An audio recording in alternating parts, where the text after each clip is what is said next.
The groundswell behind Trump is growing, cutting farther and farther into traditional Democrat strongholds. I've got nothing but examples for you, three of them. So I'm John Mike Keene. This guy is a LGBTQ activist, and he's going to give you his reasons why he's voting for Trump. Are you going to vote for Harris? Well, as a left-leaning liberal, you would think that would be the reason, that would be the choice, right?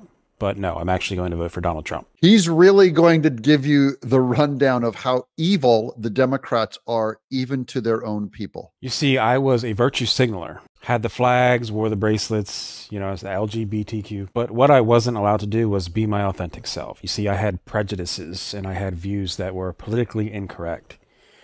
And the reason I was virtue signaling is because I was actually afraid to express those views, because I knew the people on my side, on the left, in the Democratic Party, would attack me and abuse me if I did express those views. Even a LGBTQ person, if they came out with a different view that was against the party, it might be on Israel, it might be on the economy. He knew the Democrat Party, as he put it, would attack him. They would harm him, an LGBTQ person. So one day I realized that I was keeping those views inside and not expressing them out of fear. It wasn't the only reason, but that was a big reason why I decided, hold on, there's something wrong with this. That I'm afraid to express my views in the United States of America. And that's the Democrat Party. They are corralling you. They're corralling your mind. They're enslaving your mind and controlling you. So long as you give them one concession, fine, they'll give you the LGBTQ thing, but the rest of it, you get in line or we're coming for you. I was regurgitating what other people told me to think and to believe. And the opinions I had of my own, I didn't feel safe enough to express. This person's being honest. He's finally just looking inside going, something is wrong with what they're doing. Not any particular person, but it was also, I started expressing my views that were less politically correct. And I started losing a bunch of people who I thought were my friends. Some of them I knew personally. You can be longtime friends or family members. They'll absolutely do a public divorce of you and then start abusing you. I've seen this over and over again in Hollywood. Now, here's a guy. He's going to talk about being in France, and France is watching us and counting on us. They don't understand why America seems to have gone nuts. So yesterday, I'm at a grocery store here in Nice, France, and this guy walks up to me and he says, "You American?" And I said, "Yeah." And he goes, "What the hell are you people doing?"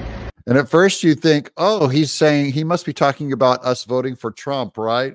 Oh, no, no, no. Later on, he walks back up to me and he says, "We never talked about who it was you were voting for." He goes, "And I don't want to make you mad." He says, "But you are voting for Trump, right?" And I said, "Yes."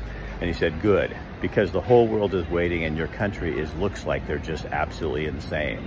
The rest of the world thinks we're crazy for voting for Kamala, because they all see what's going on.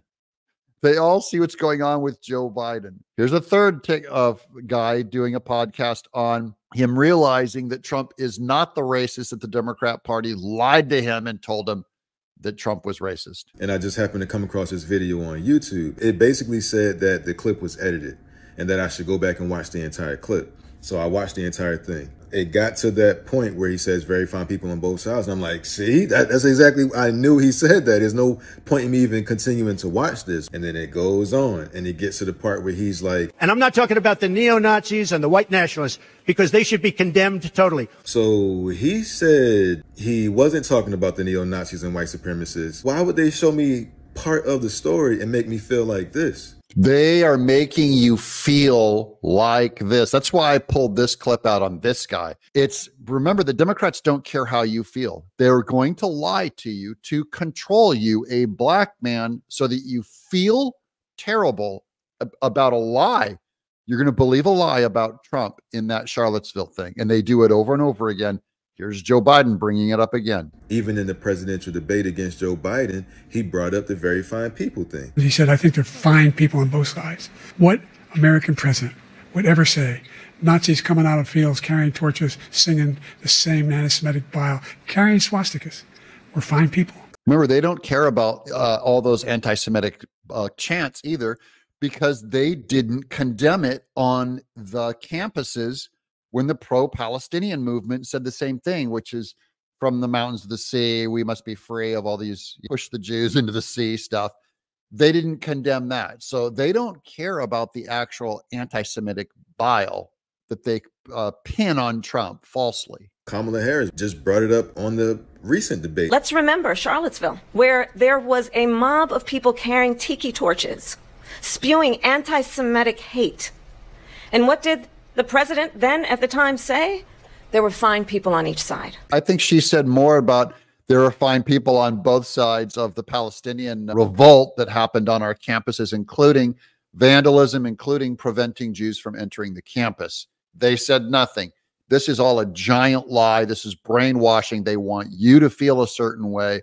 And black people are waking up. People are still saying it, even though it's been debunked. Snopes just added this shit in 2024 that was a lie. And people do not care about facts if you're on the left. People on the right, we care about facts. That's why I'm bringing you the facts right here. Thanks for watching on John Mike Keane.